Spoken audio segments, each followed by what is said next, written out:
What is up, people? This is going to be our first podcast on Concussions and Discussions. We're just going to kind of give ourselves an intro on ourselves, as well as things we're going to talk about in the future. So, yeah. How's it going, Milan? Pretty good. I mean, I guess let's touch base on what we're going to try to achieve here. I mean, we're not just going to come here and talk random stuff, right? For sure. I mean, as long as we stay focused. I mean, honestly, though, like, I wouldn't mind, like, I think we should come in, like, with a topic. Then if it ventures off into something, as long as it's not golf. We're going to ride the wave. And we're gonna ride the wave. No, I think we can also bring people on, and, like, obviously a lot of it will be, like, bringing fighters on for upcoming fights that they have. And we can talk to them about how they're feeling and stuff like that. So I think stuff like that would be good. Or definitely. Another idea would be like go through local or UFC cards and like make our picks for the cards. I think that'd be cool too. Yep. We can't pick Purcell's guys though, because that'd be cheating. Yeah. pick our Purcell's guys. It's all Purcell guys. We pick against them. Keep winning. We pick the other guys. Yeah. Well, that'd be terrible. Another thing for me, it's like getting MMA a little bit more. Making it a little bit more human for the kids in Des Moines, you know, because I know a lot watch UFC. I mean, UFC was in Des Moines not that long ago. Arena was full, even though it was, you know, just a fight night, right? Yeah. And obviously, people know a lot about MMA, but I would love to see more kids show up and train, you know. So maybe them looking at these stories from how we were brought into MMA. You know, it is something that they can do. It's not like as scary as it sounds sometimes. I think a lot of people, they think about like going into an MMA gym and it's like just hard sparring or hard grappling like the whole time, when really it's there's a lot more technique than one might think, right? Like, right, nobody's gonna throw you in the cage over there right away and just make you bleed and suffer. Yeah. You know, you have to go, you know, first check your if let's say you're brand new, you never trained a sport in your life, it's gonna take a while.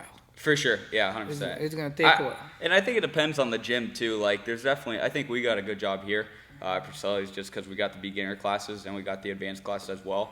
Because like sometimes if you put them together, it's hard to mix up the advanced techniques, and you got a guy who it's their first day, and it's like I saw Jim struggle with that. Yeah, I saw the Jim so struggle. I think we do a really good job having those two classes mixed up. Yeah. I see a lot of boxing gyms. I feel like a lot of them like will go in and spar hard right away.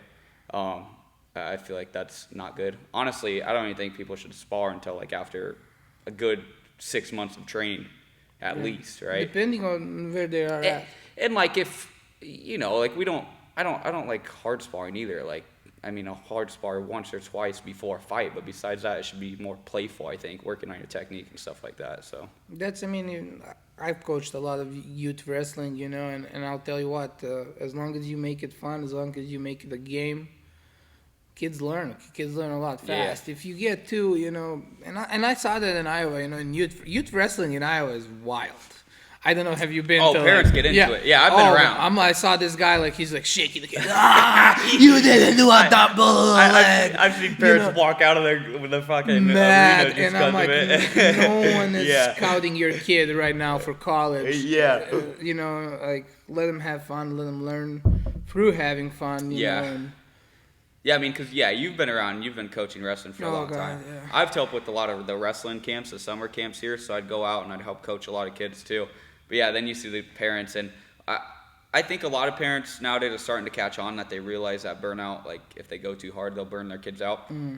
But there is definitely still those crazy parents that are, you know, they go a little too hard on their kid, and by the time the kid's in middle school or high school, they hate wrestling. I saw in college, like the kids are like, I'm like, why are you wrestling, brother? Like you just like suffering. Just don't like it. Yeah, just hate it. Well, my dad and this. I'm like, it's your life. Like you're 21. Like, There's a point. There's a point. Right. Oh, that's great. Okay, let's go with. I'll ask you questions. You can ask me later. Sure.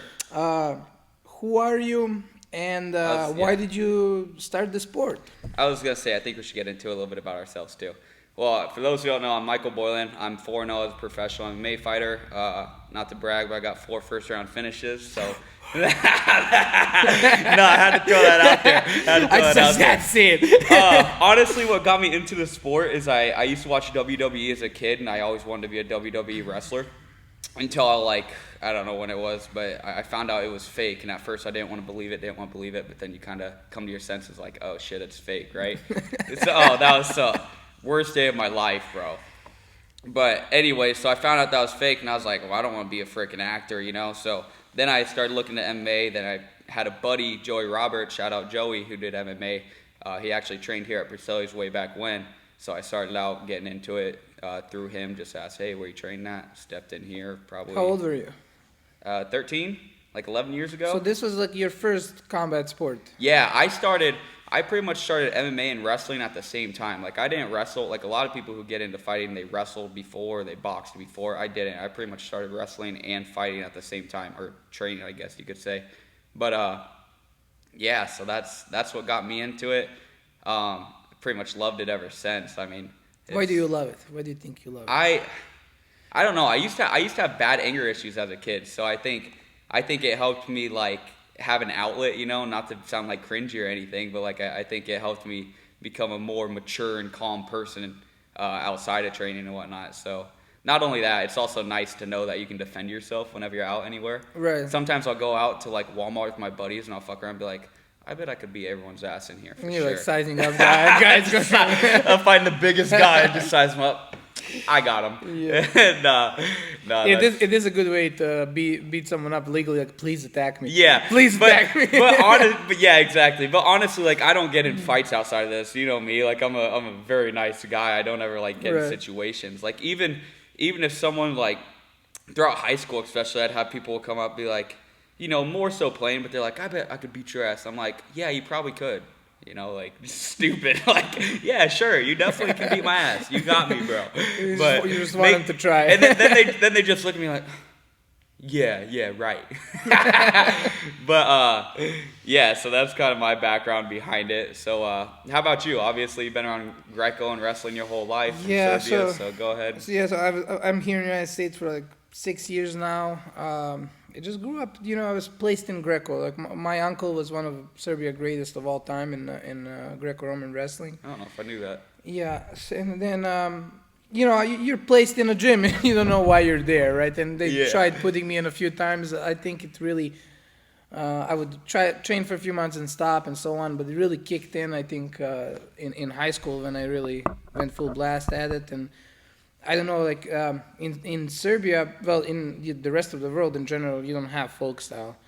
You have Greco and freestyle, and in Serbia, you pretty much only have Greco. I mean, you have freestyle, but it's not really that important. So if you don't know, Greco is like a way of like upper body wrestling, dates back to ancient Greece, like, just don't touch anyone's legs because basically it's shameful. Yeah. So what a pussy. Yeah, so I trained that I was pretty serious about it. Made it into the national team. Wrestled one European championship. Met my wife, and then it was a choice between either being with her or doing that. So here I am here. Now he's fighting. Here I am here. Yeah, here I can't really wrestle. I don't have citizenship yet. Yeah. But I did get into MMA because I went to Dominican Republic. I was there for a month. I was bored. Didn't know what to do. I was like, they didn't have a wrestling team for me to train or do something. So I went to an MMA gym. They liked me. Shout out to those guys. I mean, still in contact with them to this day. This is like 5-6 years ago. They called me to MMA fight, and I went and I watched, and like the adrenaline I felt just watching the fight and being there, I was like, I never felt this in wrestling, really. Like, if you've been to a live MMA event, especially cage side, and if somebody that you really, that's your friend is fighting, it's completely different than wrestling. Like, actually, when I wrestled a wrestling tournament after that, I was like, this is not. Yeah. It's cool, but like the adrenaline is just not the same. That's real, because like MMA, people would ask me what other sports I watch, and I'm like, I'll try watching other sports, dude, and I just can't. It's not fun. Yeah. I mean, I'm sure if you're really into it, it's fun, but like the only way it makes it fun is if I put bets on something. Right. But like MMA, bro, it's if you've never been to an MMA fight, like I asked everyone like before, and they hit me up for tickets for one of my fights. When I'm like, have you ever been to a fight before? And they say no. I'm like, oh, you're in for a treat. Like it's just different. The energy's different. Yeah. You know, it's cool. Well, here, I'll tell you a funny story. I mean, okay, so now I'm a 2-0 professional, right? In MMA, all these years later, and I never really fought in Des Moines, maybe once, and I wasn't worried about tickets or anything. So there is a little bit of a Serbian community here. There's a Serbian Orthodox church. So I'm like, okay, maybe try to sell some tickets, because I know promoters want you to sell tickets, especially as a pro. And I'm like, okay, let's do it. And I sold like 5 tables, and everyone came from the church, including the priest, right? Apparently, the priest was my most aggressive fan. So the next day, like Sunday, when there was like liturgy, or what you call it, mass here, and he couldn't talk. He was like, like his voice was shot, and I was like, "What's this about?" And he was screaming top of his lungs. He was like, "Choke him, Milan, choke him!" Just a priest, just freaking right. Yeah, so that's funny. That was pretty cool. Though. Yeah. No. How many tickets did you end up? Like, did they just get one table or altogether?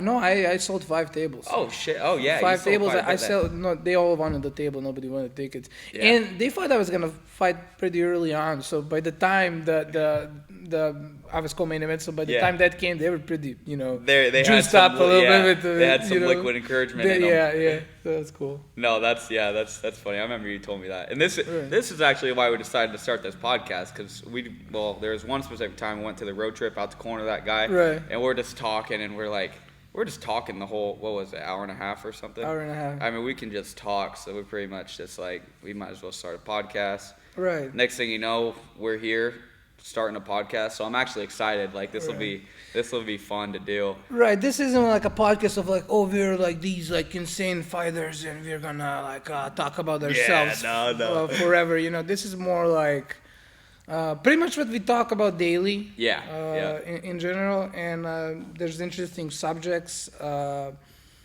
especially when it comes to MMA Des Moines, in Iowa. So I'd say most of it revolves around MMA, our topics, but like sometimes we'll get into something else. We'll venture off into something, and I don't like. That's what I said. Like this podcast, I want it to just be kind of us talking, and then obviously when we bring people on, it'll just all be all of us talking. I don't like. Maybe we'll start with a topic. Like again, if we have someone else who has a fight coming up, we'll start with that. But like maybe we get into their backstory. Maybe we get into who knows? Maybe we venture off into something completely different that's not MMA. That's fine. Right. I think stuff like that's cool. And I think that's why a lot of podcasts work, is because people like just hearing real conversations rather than just like having a script, Because like that's just boring. I mean, you have a script, you kind of tell when things are scripted rather than if you're just talking back and forth. I think it's a lot cooler. Yeah, for sure. You guys wouldn't realize how freaking hard it is to actually set up a half decent podcast. I mean, we were planning on starting this a month ago. Maybe more. But then you gotta get like the audio recorder, the mics, and all this stuff. It's kind of expensive too, but whatever, But like the audio recorder itself, like I'd talk to you like, fuck, it's so confusing. There's not like one right way to do it. He's the tech guy. I was like, sure, here's some money, figure it out. Yeah, pat myself on the back. Right. Kidding. Well, there's one easy way that a lot of podcasters do it, but the thing is that way it costs like $900. It's some kind of freaking big audio board that you have to get. Screw that. We ain't paying that much. Like, Jesus. Yeah. One thing I would like to do is, I think rather than just like having this, I think we should get like a tablecloth on this and like have you want a candle, a glass of a wine, candle, make it romantic a little bit. Yeah, we can dim the lights and shit. I am married, Boylan. Clothes might come off. Oh my god. No, but I think like I got my Ninja Nummies. Shout out Ninja Nummies, my freeze dried candy. Sure. If you guys know what that is, it's fire. But like I got like a spandex cloth and it's custom made and it has a logo, and I think we could put like the Concussions and Discussions logo like right at the end of the table. I think stuff like that would be I do have a little thing for my business too, Wrestler Made. We make mostly porch things, but all kinds of wooden furniture like dining tables and a little TV stand and stuff like that. So yeah, we could have sponsor ourselves, buddy. Yeah, something like that too. Then Sponsor ourselves. I was actually messing with it before you came here. I was like, what if we like put a belt like right here, like, but. I think it'd be cool, but I think we should do that if like someone's coming in and then defending a belt, then we could put their belt right there or something. The problem is I put the belt up and it kind of covered off the microphones, and I think it covered off our face a little bit, so we'd probably have to raise the camera. I'm sure we probably won't have the same setup every time. We'll probably mix these setups. Move it around. We'll play with it until we find something we really like. I mean, I think how it is nice with the cage in the background, to be honest. I think a lot of people like that. Yeah. Maybe we'll have Brock Hammer beat someone up in the cage as we're talking. That's another thing we need to do in the future is we need to make like an intro. Like, remember how we talked about like fucking do something funny for the intro? So for sure. In future episodes, we'll probably have like an intro, maybe some kind of outro. I feel like the outro is more so just like the what now? The outro, like the end. Oh, the end of okay, it, yeah. But I feel like that'll be not really like a clip. It'll probably just be like it goes into like a little picture or a logo or something. Well, we kind of started that last night, right, with Cesar or Orellana. How does he say it? Orellana. Yeah, don't complicate it even more for me now. But hey, shout out Cesar. Shout out to Cesar. He's gonna have awesome fight for Dynasty Combat Sports. Good fight, in Omaha, Nebraska, in Pinnacle Arena. It was like Liberty Arena or something. Liberty Arena, we could be butchering it. That's an awesome fight. I think it'd be cool if some people from Des Moines here went over there to support him. Yeah, he's fighting a very tough wrestler. I think this fight is amateur-wise probably. I mean, he wins this fight. I think he goes pro. Yeah. I think even if he loses, gets a good fight, because either one of them can go pro. Really, it's against what is it? Carter Cox, Dylan Cox's brother, and they're both stud wrestlers. I mean, because once they go pro, they're not gonna have a fight tough as this, at least for a while. Oh, 100%. Because I mean, if you guys don't know, like some people are scared about going pro, but like realistically. Yeah, you could go pro and just go tough right away, but I mean, that's going to be... Oh, yeah, it's stupid. I mean, you got to treat it like a business, like my 4 pro fights have been easier than my last 4 amateur fights, but my last 4 amateur fights were fucking Brock. I mean, Dylan Smurillo, he was like 4 or 5-0 at the time. A few other studs. I mean, I fought studs at the end of my amateur career. And honestly, like, as an amateur, I just take whatever they offer me, like... I would never, especially at the end, it's like, yeah, whatever. And they get to the point to where they couldn't find somebody. I was supposed to have a last amateur fight against Ray Hayes, the one, Sweet Baby Hayes or whatever. Oh, yeah, I heard that. Vancouver actually beat, but he was like 11-1 or something and lost at 170 pounds or something, so his loss was, to a stud. But, so I was supposed to end with that fight, and that was going to be a killer fight. He pulled out like 2 weeks out for, I don't remember what happened, whatever shit happens. But so then I was like, all right, I don't want to wait any longer, so I just went pro from there. Yeah. But a little bit about Nebraska, even though it's amateur, it's full MMA rules over there. So elbows to the head, knees to the head? And knees to the head are completely legal. Wow. I knew you could elbow. I guess I wasn't sure about knees. Yeah. So I fought... I don't know, 3 or 4 times in Nebraska, probably 3 times as an amateur. Yeah. And I fought with full MMA rules. And to me, it was like, I knew I was going to go pro. I didn't have too many fights before going pro. Yeah. So I knew I was going to go pro. I'm like, I might as well embrace these rules right now. Yeah. Honestly, I thought there was going to be a lot more elbowing and kneeing. Not a lot. But not no, a lot. like a couple. Yeah. So... No, that's okay. That's funny you say that, because like in Cesar's interview we did last night, you shot in, did that knee to the face, and I was like, oh, well, he can't throw that in the fight, but he can. Oh, you were thinking that? Yeah, right? I was thinking that, no, but he can. In Omaha, because for those who don't know, in Iowa, you can't throw knees to the head or elbows to the head as an amateur. As a pro, you can, obviously. But yeah, in Omaha, you can. I forgot that. So yeah, you definitely can knee to the head. I can flying knee this dude, huh? But yeah. He's a wrestler. He wants to shoot in. Could get punished, Yeah, I had plenty of opportunities to fight out of state as an amateur, but I mean, I sell like 10 tables every time I fight, so it's like I'm making a lot of money fighting here. Right, it makes sense. Yeah. If I went out of state, the table sales would definitely be less. I'd probably sell 3, maybe 4, I'd imagine. Like That'd be still pretty decent for being. for being out of town. Yeah. But also, like, even if you don't, I think, maybe you'll get a little bit more as a pro. You'll get a little bit more money. Yeah. Because you're the visitor. Maybe so. And honestly, it's cool. Like, we just got back from Florida with Nate. Like, fucking fly me out to Florida. Like, that'd be cool. Like, I'll go have a good time. Like right. That's free flight, free hotel. You don't get the same cheers when you win. You might get a few boos. You might get a few boos. Yeah. Yeah. Usually, I'm used to the cheers, but I think a few a few boos would be kind of cool, to be honest. Walking out, crowds just booing you, like. Yeah, that'd be something. That'd be something else for sure.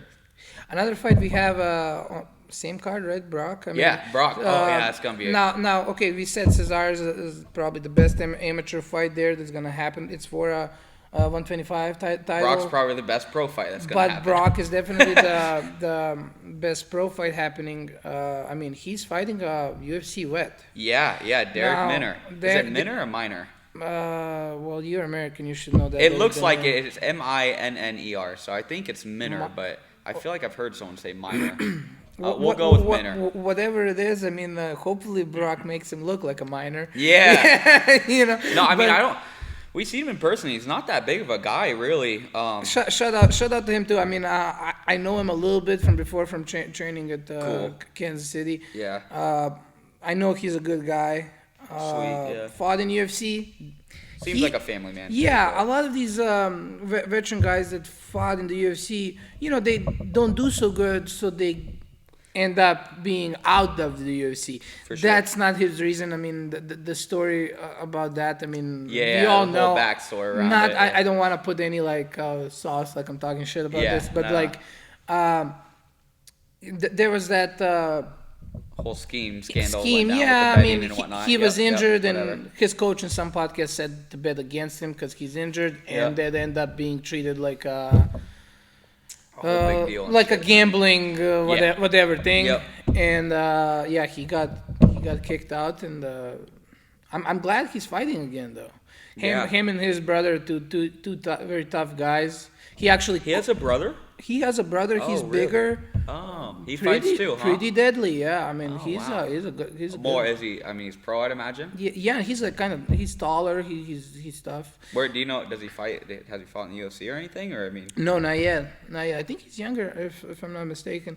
And actually, Minor. Yeah, whatever. He cornered against me in my first pro fight. Oh yeah, because I was cornering. Yeah. Yeah, this is against Aiden Gabriel. He cornered against both of us because you were fighting and I was cornering. You were cornering, yeah. So the guy I fought was used to be a champ as an amateur for Dynasty as well. So that was a good fight, and I see. I saw his ways. I can hear him coaching, and he was saying all the right things. Yeah. I think he's a smart guy. Yeah. So pretty much we're 1-0 against him right now. Hopefully we'll be 2-0 against him. Be together. That'll be fun because Brock is just an athlete, dude. He's a specimen. He is a specimen. He is the most athletic guy I've met. I I pray a little bit before I spar him. Oh dear Lord. Oh no. So it'll be, and he's 3-0 with 3 first-round finishes. So it'll be fun to see how that fight goes. I'm excited for Brock. It's a big step up, but I'm excited to watch it. I'm excited to see him perform. And he has energy for days. He does. He does. And I know in any of these fights, obviously he hasn't been the underdog. Let's just say it like that. Yeah. So it would be interesting seeing him fight somebody that has that experience with all the pressure and stuff. For sure. So we'll see how it's gonna go. I think Brock's advantage is obviously he's more athletic. He's also gonna be a bigger guy too. He's also the bigger guy. He has length. Yes. On him. So we'll see. It's a very good fight. I guess young buck against the old veteran. Yeah, it's really like movie style. It'll be fun. No, I'm really excited for both Cesar and Brock's fight. How old is Minner? Do you know? I'm not sure. I don't want to. You got to guess at all? Mid-30s, I think. I don't know. I would say so. Yeah, probably 30. somewhere in there. But I haven't really looked at the age part. Yeah. And this weekend we got some fights too. I mean, we got Patrick Martin, Big Pat, heavyweight. His last fight, that was the best Dude. heavyweight fight that I had Patrick watched Martin in person. versus Darian Abbey. That was last fight. I don't know if it's on YouTube. It was for True Rev, right? Yeah. Yeah, it's for True Rev. I would like to get on their next card too, because that's like right in the beginning of August. Oh, cool. Yeah, so I'm going to Serbia, September. I would really like to fight for them. Shout out to them. I've been there. We coached Cesar also. Yeah. That won that decision fight, but he unanimous decision for sure. Yeah. We cornered him over there, and then main event was Patrick Martin, and that was a great fight. Was a banger. I mean, that might have been one of the best. That might have been the best fight I've been to in person. Yeah. Like, that fight was awesome because Patrick was. I mean, he stuck him with the jab. Like, his jab was stronger than some people's crosses. Like for sure. I mean, that's a big dude. Boom! He said before the fight that he's gonna lay the jab on him. She sure as hell did. He fucking ripped it, dude. Yeah, that was awesome. Yeah. But then Darian comes back. Pat starts tiring out a little bit. I think it was the fourth round. He came back and subbed him. Yeah. And it was. And Darian's tough. Yeah. I mean, Darian trades out. Darian's tough, and he was like, I remember his post-fight interview. He was like dead to the world. We have a young guy, and we have Patrick Martin, who's like, what, 42 or something? Now? Let's say 40. Yeah. We'll cut it off. We'll cut it 40. off at 40. Sorry, but like, if it was a 3-round fight, if it stopped at 3 rounds, I think Patrick would have won easily. Oh, he would have, yeah, because he had the knockdowns in like each round, I think. In that 4th round, he stopped moving as much. He was tired. He's getting tired. Got clipped a little bit. Wrestling exchanges ended up being submitted. Yeah. But that fight was a banger, and it's not like, okay, you're a veteran and you lost, and this guy is just cheering, and they were both dead. They were both dead. Man, it was all it took to do that finish, I think. Shout out to Abby. Abby? Yeah, Darian Abbey. Yep. I've been watching him for a while. He has some heart, man. I mean, so that fight, I mean, it was electric in there. Dude, it was. Yeah. I mean, it was awesome. The whole place and the venue itself, like it was like kind of a stadium where like they had the first row, then above, or like they had like a balcony, So that man, it was just people going crazy from all over. That fight was so fun to watch. I remember I was locked in. I'm like, just sitting there trying to look around the people that are walking in front of me and shit. That was a crazy fight. I will say Martin's such a positive guy. Like, he jokes around, laughs. Great guy. Awesome human being. So I really wish him well. I think he wins this fight. Yeah, I think. Do you remember who's his opponent? I can't remember the name. Okay. I mean, the way he like I said, Darian is tough. Like, I've been watching Darian Abbey for a long time. He trains out of Killcliff, I think. He is really tough, and and for Patrick to go out there and do what he did, even though he ended up gassing out and losing the fight, he looked great against Darian. So it's gonna take a tough son of a bitch to beat Pat for where he's at, I think. For sure. He's also been working with Benny Halter out at Sisu. Okay. And they do a lot of strength, like it's a strength and conditioning place. So maybe he realized, hey, I need to up my cardio and whatnot, so he's been really hitting it. Not that he hasn't trained for that last fight. I think he trained decently, but for sure, there's a difference. You have to. You can be ready as much as you want and train as much as you want, but you gotta, spend your energy right. Yeah. And with maximum efficiency, because if especially you're just heavyweight, especially heavyweight, if you're just moving around and doing all this stuff and you're not causing any damage to your opponent, or you're not controlling him enough, or now you're just like wasting energy. Yeah. 100%. So that's. I mean, look, Michael Chandler, UFC guy, right? I know that guy trains. And you can tell on him he trains. That dude just blows his wad. He blows it. Not the highest fight IQ. No. I don't think he cares though. I think he actually has a higher fight IQ. I just think at this point in his career, he's just wanting to go out there, put as much as he can in the first round, and fucking be toast after that, Either that, or he realizes the competition is a little bit so tougher than Bellator. So he can't win technique to technique situations. Yeah, that's fair, and he does need to use his explosiveness, I'm sure. That's something like efficiency is probably the biggest thing you get over time after training for a long time. Mm-hmm. Is like it's hard to be efficient at first because you don't know when and where to use your explosiveness or like your strength or whatever you want to call it. But I think like over time you start figuring out like even even if you have better cardio than me, but you're not efficient with it, I can outlast you just because I am more efficient. But I think that's a big point to be made. Speaking of Michael Chandler, we have our own Michael Chandler here in Des Moines. I will say shout out to Spencer Ray. Yeah. Shout out Spencer. Spencer Ray is everything you wanna see when you pay your ticket. Yeah, right? You'll get your money's worth. I love Spencer. Shout out to him and his wife. They're good friends of mine.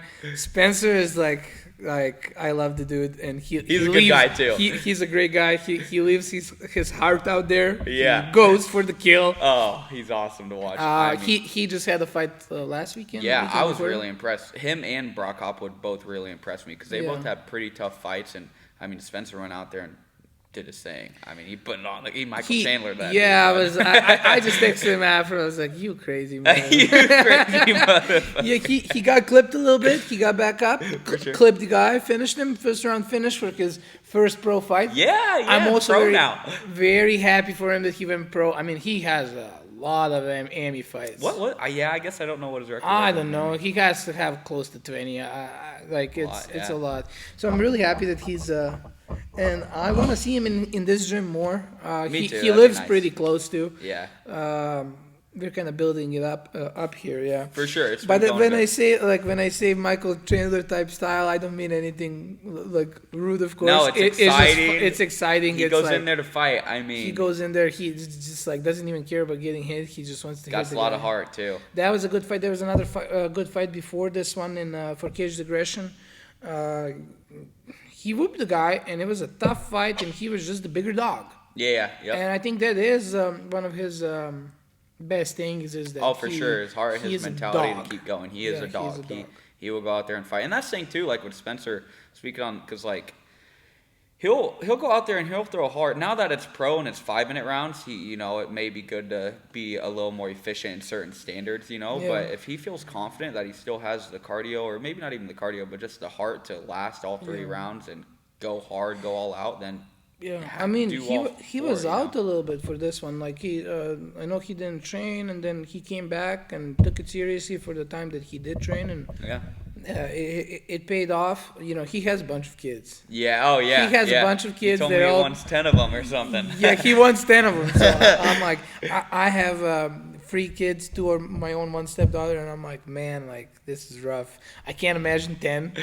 Dude still has the energy, dude. Yeah, I mean, he doesn't have 10 yet, but yeah. I don't know how Hannah feels about 10. Maybe I don't want to get into it. But, I mean, how many kids they have? They have 5, I think. You know more than I would. 5 or 6. So, I mean, good kids. That's awesome. Love them as a family. They're religious, go to church together, set a good example. I love, shout out to them. Yeah. Who did you mention? Brock Hopwood. So yes. Again, Spencer, if you're listening to this, I want you to come here to the gym and train with us, brother. Tonight. We are growing here, okay? We have some good names in here. We do. Yes. We have the most 155ers. Brock's gonna be coming up too. Hopwood. Exactly. That's what I was. So we have. So you, me. Although I do want to go 145. Brock Hammer. Brock Hopwood's gonna be coming. Brock Hopwood's gonna be coming. Spencer did come here a few times. Yeah. That's 5 people, and then we have Josiah. Good bodies. We have a bunch of other ones too that are like younger bucks and stuff too, but like 5 solid bodies. And then I mean, hands down biggest name we have Saldana. Oh yeah, Saldana's been Saldana basically ours now. yeah, he's ours.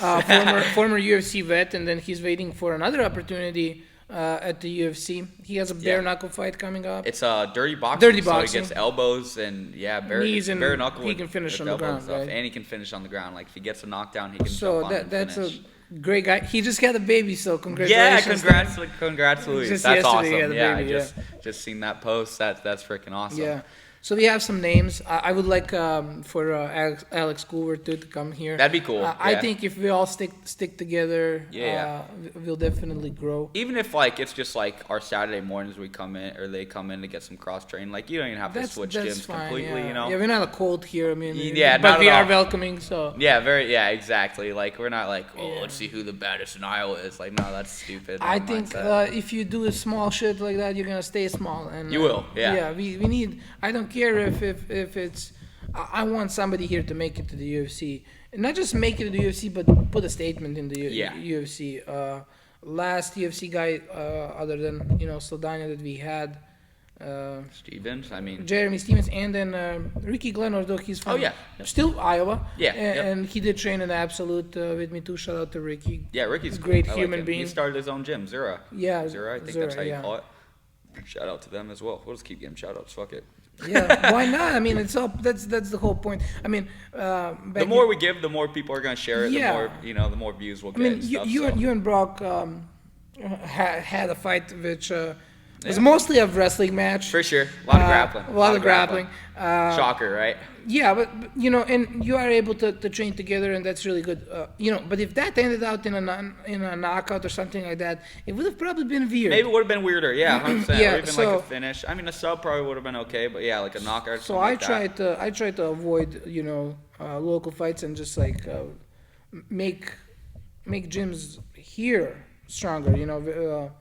I guess shout out to Chance too. For a while, he tried connecting all these for sure gyms and getting pros to train, and we definitely are in contact because of him. So shout out to him too. Yeah. And I mean, I got offered to fight you. I don't know when, like that's a while couple of years ago. I remember I was in Kansas City training at the time. And I'm like, and I realized like, okay, I was at Nate Williams' gym before, and Brock was there with me. Then he left. I was out of training partners, and I got offered that fight, and I'm like.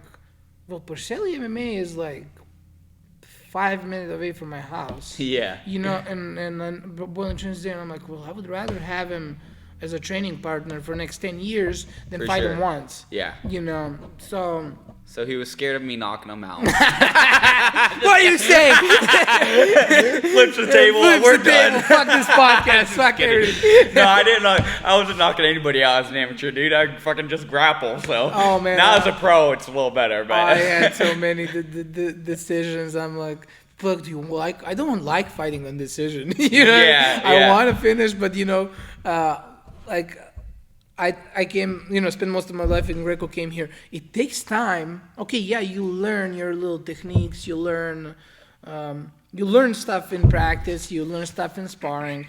But for it to actually appear in a fight, it takes time. Takes time. It takes experience, time, Experience. That's why experience is huge. Yeah. I would just throw an overhand and clinch for the first 5 fights. Yeah. You know what I mean? And that doesn't work I just shoot everyone. it. I go out, I have a combo in my mind, and it doesn't land, so I just take a shot. Fuck right. But yeah, that's... It's easy at a lot of amateur rankings, though. Like, a lot of people don't know how to defend takedowns and stuff like that, so you just take them down. It's very safe, Right. But anyways, it's starting to get a little late. We got to go to Henzo's. Are you going to jiu-jitsu? What's that, 12? 12. Yeah, I'm going to go with you. So I think we should probably wrap it up here. Is there anything else final we want to say and whatnot? Yeah, we did mention Brock Hopwood fight. I guess a good fight. He beat Gene Zurbano in a 5-round fight. Great fight. Could have finished him too. Yeah. I'm really happy. He's moving from Ottawa to come here to our gym. Yeah. I even found him a realtor. Did you? I didn't know that. Yeah, Nice. yeah. So he's already like closing on a house and everything. So he's a huge asset. Yeah, that'd be awesome. I love the guy. So we're growing here. So if I want Coover here too. You're really trying to get him. Really trying to use here, this you podcast. bald motherfucker. He's our Volkanovski here in Iowa. 100%. So, other than that, I mean, to wrap this stuff up, by what we've talked about, this is pretty much how it's going to be on the flow. Yep. Concussions and discussions. Hopefully more discussions than concussions. The concussions are already kicking in. Concussions. Yeah. Well, also real quick, just so we forget, make sure you like and subscribe. That'll help build the channel. You can also, I think there's notifications you can turn on for when we post. We'll probably be doing this once a week. Ideally Fridays, but I'm not sure if we'll post it every Friday or if we'll post like Saturday or Sunday. We'll figure out a schedule that works well. And we'll have guests. All these fighters that we're mentioning one at a time. We'll bring them in to see their peace of mind. Yeah. If you're someone that wants on, feel free to hit us up and we can see We'll probably set like a lineup. Not that we need anyone. We can talk for days. We can talk for days, yeah, as you can probably see. But, that's why the only reason we're wrapping it up is because we got to go to Jits here shortly. Shout out to Porcelli MMA, of course. We're trying to grow the gym. We're trying to grow MMA in Des Moines, MMA in Iowa. Get as many kids in here as possible. Yep. Practices here are Monday through Thursday at 7 for higher level, and then for if you're starting brand new, that's 6 p.m. And then open mat Friday, and then sparring Saturday. Open mat Friday is typically like 4 or 5, and then Saturday morning we have a good MMA practice for a lot of the fighters and really whoever else, but that's at 10 a.m. as well. But if you're you're a new kid, you wanted to try it out, 6 o'clock Monday through Thursday. See where you're at. So yeah, that'd be best, and we'll keep shouting out as we go along. But yeah, that'd be cool. Yeah. Sweet. Well, we appreciate y'all listening. Bang.